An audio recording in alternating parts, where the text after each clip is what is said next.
Hello, Internet. It's Daniel with Driving Dragons.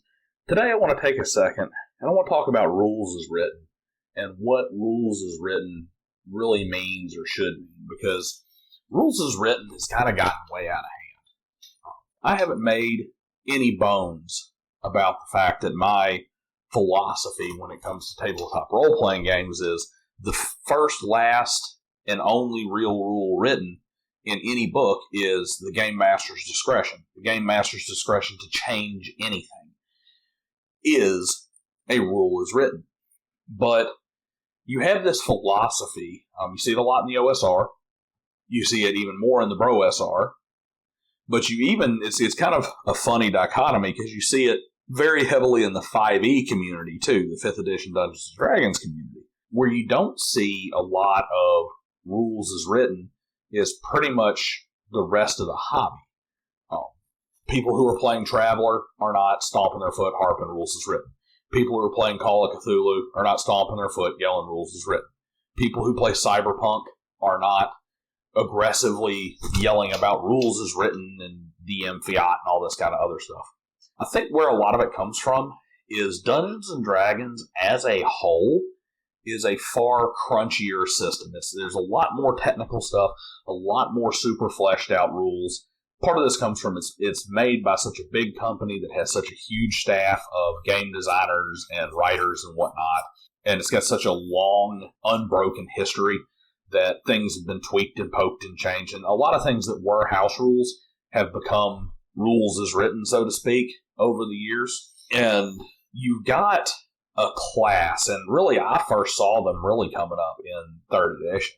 3.5 they got kind of bad, and they weren't rules as written. We just called them munchkins or power gamers when we were being less insulting, or min-maxers, optimizers, that kind of thing. And when you approach a tabletop role-playing game as a player and as a character with an idea for hyper-optimization, specialization, and whatnot, you become very, very reliant on the structure that's actually in the book that you can read. A lot of your optimized builds and stuff will only work within the strictures of the game. When somebody comes in and makes a ruling that makes something maybe operate a little bit more realistically or adjusts something, all of a sudden your crazy power build that relies on these three things playing off of each other don't work anymore. And that creates a rules is written, rules is written, rules is written mentality amongst player base. But what I'm really here to talk about today is kind of a level of confusion in what rules as written really means. Because there's a lot of different flavors that are in there and a lot of different ideas and concepts. So you have some people who think rules as written means every single rule that's written in every single book for any given edition is something that should be there, and that no matter what, if it deviates in any way from anything that's written in any book, that's not rules as written. This is painfully obnoxious as a game master, because if you're playing, say you're even just 5th edition Dungeons & Dragons, that is a lot of content that you have to know. And telling people what you're excluding from the entire, even knowing that you're excluding a bunch of stuff from a large mass of written material becomes quite a chore. You just have to exclude entire books, or, hey, I'm doing core rules only, and I'm going to add, I'll allow things on a case-by-case basis, or whatever the case may be. But you have, like I said, these groups out there that feel that rules as written means if a rule was ever written by anybody somewhere, some way, that it's a rule as written, and therefore it should be allowed if you're running rules as written. And it should not be adjusted. There are others, and this, just to touch on that for a second, there's a major problem with that. And that's because, especially when you're talking Dungeons & Dragons, but in most of these games, there are numerous variant rules in the books. And it'll say, you can do this, you can do this, you can do this. Here's 4 different ways it can work. here's kind of a baseline, here's an adjustment, and then it turns into, well, which one's rules written? Because we have 3 contradictory ways to handle the exact same in-game situation, all of which are written in the book, all of which are reasonably valid, but the game is only consistent if you just use one of them. All of a sudden, your rules as written is in conflict with itself. Is it a house rule when I choose which variant to use?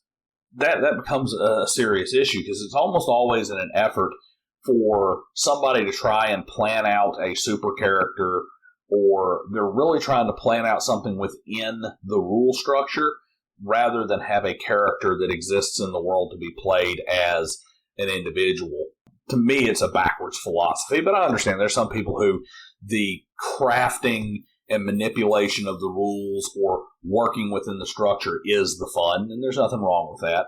But you do have a little bit of a problem come up when rules as written tries to turn into a, you need to tell me right now up front before I do anything, absolutely every single minuscule change that you're going to make to anything that's written in a book, every variant you're going to pick across the board, period. And just imagine this in like a 3.5 capacity. You're talking a decade worth of books. We're talking hundreds of thousands of pages of material all over the place. Variant classes out the yin-yang, optional feats, optional rules, and you'll say, hey, I'm going to run a game. Let's go ahead and put this together. You get a character sheet, and you're like, hey, you took a bunch of penalties in order to get additional bonuses. Yeah, I didn't say you could do that. Well, that's in the folio guide of Tasha's amazing complete warrior book that came out in 2008, and it's a rule as written, and I thought we were playing rules as written. Well, no, it's a variant rule that appeared in a later book. It is a variant rule that appeared in a later book, and I didn't say we're using that variant as a game master. They'll harp and say it's rules as written because it was written by somebody somewhere in some book at some point in time, whether or not the GM was even aware it existed or not. Another place that you see rules as written kind of come up isn't necessarily in rules as written as much as it's in results as rolled, is a better way to say it. In other words, they want the game run entirely based on exactly how the rules are supposed to work. No GM intercession, no fudging a dice roll, no adjusting things for a narrative. It is to be entirely based on roles and rules and systems, as opposed to I'm not going to modify anything, it becomes that version of rules as written really becomes we don't want any game master discretion outside of where it is absolutely 100% necessary. You're not going, if there is a rule for it, there is no game master discretion. That is the second kind of flavor of rules as written. That's a little bit more useful in a lot of ways. To be honest, it's not a terrible way to play with new players who are learning the game and need to really understand how the system works before they start screwing around with it. It's probably not a bad idea for new game masters. And it is a lot more honest than the any rule written anywhere as written type crowd. But at the same time, I believe it really interferes with the spirit of the games and how they're designed to work. And it goes back to the very beginning, even when you get back into chainmail and even some wargaming, some of the slight modded wargaming that came out around the same time as chainmail, before Dungeons and Dragons really became a thing, and you started getting into your rune quests and your monsters and mazes and all these other things that kind of came out around that time, moving into true role-playing games. And then especially once you pass the Hickman Revolution, all these systems, all these early books have some variant where it says, hey, look, these rules are totally inadequate. These rules are to give you some kind of baseline in order for the game master to run a good, fun game. Be it a wargaming system or be it a storytelling system like a Hickman-style game. And the rules obsession, really, to be honest, is kind of a bad one anyway. It's really kind of rudimentary. It promotes a video game mentality. It incentivizes people to try and find the breaking points in the rules and then rely on the rules as written credo to allow them to break the game, because you cannot step in and adjust it to fit your table or to fit your adventure or whatever the case may be. It's just not a conducive way to play a good game in most cases. The final thing that I see when I see people harping rules as written is they start using rules as written as an attack against the world. It's almost a no homebrew mentality. You go out and you create a game master, for instance, creates a game world and says, hey, here's the parameters of this world. Here's the type of societies we have. Here's the type of area you're in. Maybe even here's kind of what it's based on. Here's how it works. Here's how the economy works. Here's how this works and that works. And then you have got players that are throwing up all over the place because they're trying to bring in the tax-savvy flight bird man. And it's like, well, there are no bird people in this world. Well, rules is written. You said rules is written. Well, yeah. But just because the rules is written have rules for the tax-savvy or whatever does not mean they exist in this universe or in this game world. They will use rules as written as a pushback against things like, I'll use an example where I'll build a world, and my world is a relatively low magic world, and there's no such thing as ye olde magic shop. You don't go to town and start buying magic items off of the wondrous item list like it's a Sears and Roebuck catalog. But the book says that I can buy it for X gold pieces. Okay? I said it's not for sale here. But the book says I can buy it. Not here you can't. But I'm in a big city, and a big city with this much, the Dungeon Master's Guide says that a big city with this much should have this, that, and the other available for sale. Not in this world, it doesn't. But that's not rules as written.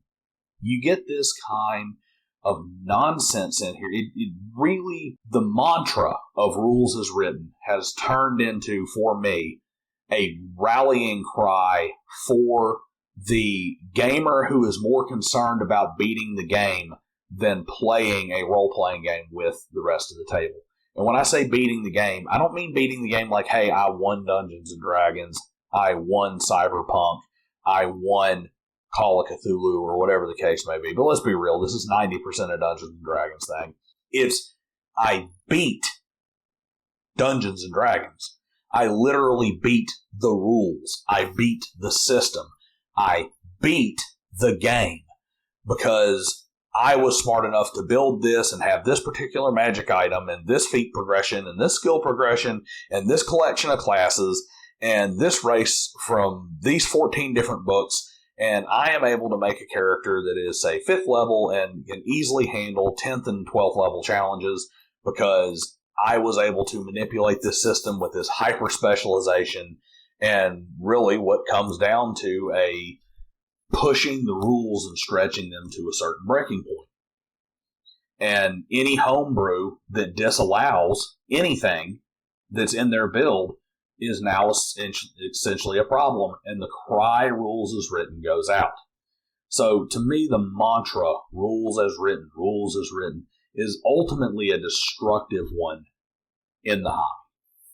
We need to remember that the first rule ever written is the discretion of the game master is paramount.